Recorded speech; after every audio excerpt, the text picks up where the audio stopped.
Hello everyone, সকলে কেমন আছেন? আশা করছি ভালোই আছেন। তো এখন যাচ্ছি হচ্ছে এয়ারপোর্ট।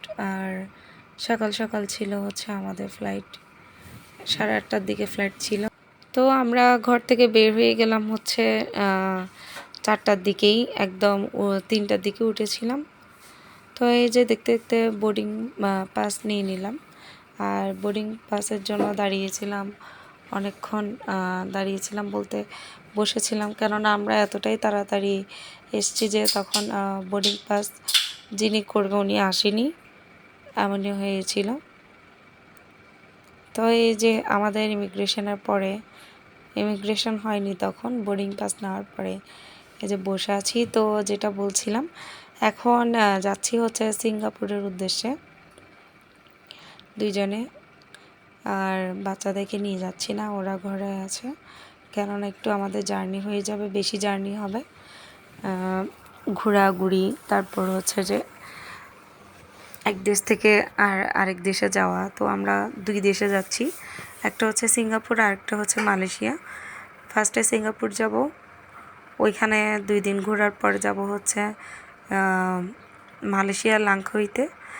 এরপর আবার লাংখই থেকে কুয়ালালামপুর আসবো, দেন ওইখান থেকে চলে যাব হচ্ছে যে ঘরে। তো এই যে এখন বিমানে যাওয়ার জন্য লাইন ধরেছি। এই যে বসে গেলাম বিমানের মধ্যে।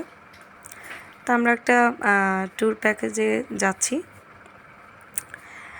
তো এই যে বসে পড়লাম ভগবানের নাম নিয়ে।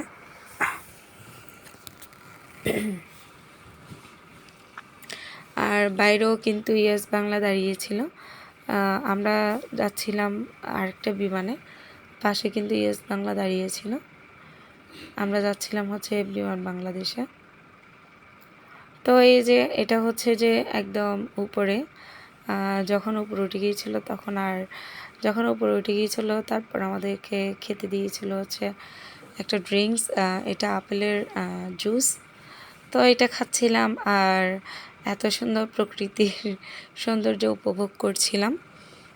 খুবই ভালো লাগছিল, খুবই, কেননা উপর থেকে এত সুন্দর ভিউ, আসলে ভগবানের যে এত সুন্দর সৃষ্টি, এটা না দেখলেই বোঝাই যেত না। তো আমাদের সিট পড়েছিল হচ্ছে জানালার পাশে, এটাই সবচাইতে আনন্দের বিষয় ছিল। তো এখানে আবার পরবর্তীতে জুসটা খাওয়ার কিছুক্ষণ পরে আমাদেরকে খাবার দিয়েছিল, 11টার দিকে খাবার দিয়েছিলাম। এখানে কেক ছিল, তারপরে এই যে এটা বান দিয়েছিল একটা। আর এরপর হচ্ছে যে দুপুরের লাঞ্চ হিসাবে এই যে এগুলো দিয়েছে, ফ্রাইড রাইস, তারপর হচ্ছে চিকেন আর চাইনিজ ভেজিটেবল আর একটা ডিম অমলেট ছিল। তো আমরা এগুলা খাওয়া শেষ করে এই যে একদম বিমানে হুপ ভরে, ভয়ও লাগে, আবার মেঘের খেলা দেখতেও ভালো লাগে। এই পাশ থেকে ওই পাশে বিমান মেঘগুলো যাওয়া আসা করছে, অন্য ধরনের অনুভূতি, আবার ভয়ও লাগে। তো সব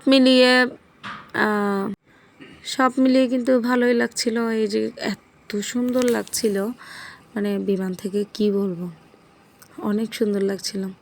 তো এই যে আমরা সিঙ্গাপুরে পৌঁছালাম। এয়ারপোর্টটা এতই যে সুন্দর, মানে কি বলবো, একদম গুছানো। এই যে এখানে পুরোটাতে কার্পেট বিছানো, অনেক সুন্দর এয়ারপোর্ট, চাঙ্গি এয়ারপোর্ট।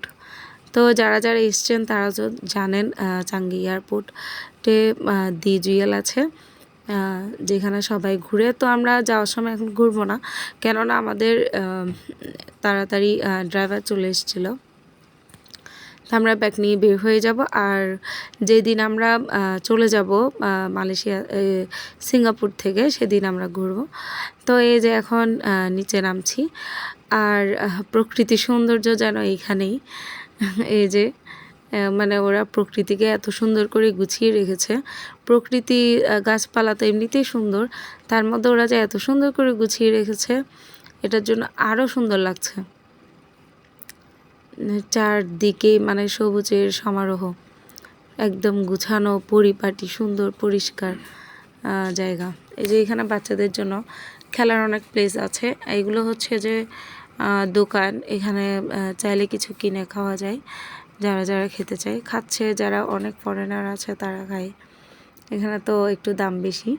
আর এখানে যে বাচ্চারা খেলবে এগুলোও আছে, মানে বাচ্চাদের খেলার জায়গাটাই বেশি, বাচ্চাদের ঘোরার জায়গাটাও বেশি এখানে। তো আমরা এই যে এখন বেরিয়ে যাচ্ছি, আমাদের ড্রাইভার আমাদের জন্য ওয়েট করছে। এই যে আমরা এখন গাড়িতে উঠে গেছি, আর যার গাড়িতে করে যাচ্ছিলাম উনি কিন্তু হিন্দু। এই যে এখানে শিবের মূর্তি রেখেছে, গণেশের মূর্তি রেখেছে।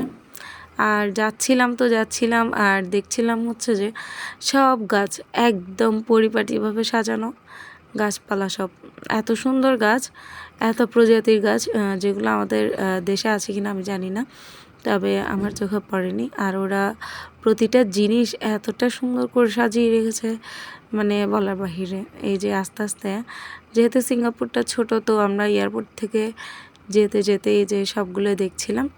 এখানে সিঙ্গাপুরের আইকন যেটা, আর সিঙ্গাপুর তো হচ্ছে স্বপ্নের রাজ্য সবার জন্য, তাই আমার জন্য সিঙ্গাপুর হচ্ছে স্বপ্নের রাজ্য। এই যে আস্তে আস্তে দেখছি এখন মার্লেন বিচের ওইখানে দেখা যাচ্ছে, আমরা বিচের উপরেই আছি। এটা আমরা ক্রস করে তারপর আমরা হোটেলে যাব। হোটেলটা ছিল হচ্ছে যে লিটল ইন্ডিয়ার ওইখানেই। এখানে জায়গা আবার ভাগ আছে, যারা ইন্ডিয়ার মানুষ তারা ইন্ডিয়া সাইডে থাকে, মানে যারা যে দেশের মানুষ তাদের এক একটা সাইট আছে। তো আমরা লিটল ইন্ডিয়াতে ছিলাম। হোটেলটাও বেশ ভালো ছিল, বের হলে সব কিছু আমাদের জন্য সুবিধা ছিল। আর এটা যেহেতু একদম এই যে আমাদের রুমটা, এটা রুমটা খুবই ভালো ছিল। আর সবচাইতে ভালো লেগেছে হচ্ছে চারপাশে আয়না ছিল, আর বাথরুমটাও ফ্রেশ একদম। এই যে আমার তো খুবই ভালো লেগেছে রুমটা। তো এখন অনেকটা টায়ার্ড লাগছে, আজকে এটুকুই। কেমন লেগেছে ব্লগ জানাবেন। স্বপ্নের রাজ্যে আমার প্রথম দিন, সিঙ্গাপুর সবার স্বপ্ন, আমারও স্বপ্ন ছিল সিঙ্গাপুরে আসা, তো ফাইনালি সেটা হলো। তো সকলে ভালো থাকবেন আশা করছি। আর যাদের আমার ব্লগটা ভালো লেগেছে অবশ্যই লাইক দিয়ে পাশে থাকবেন।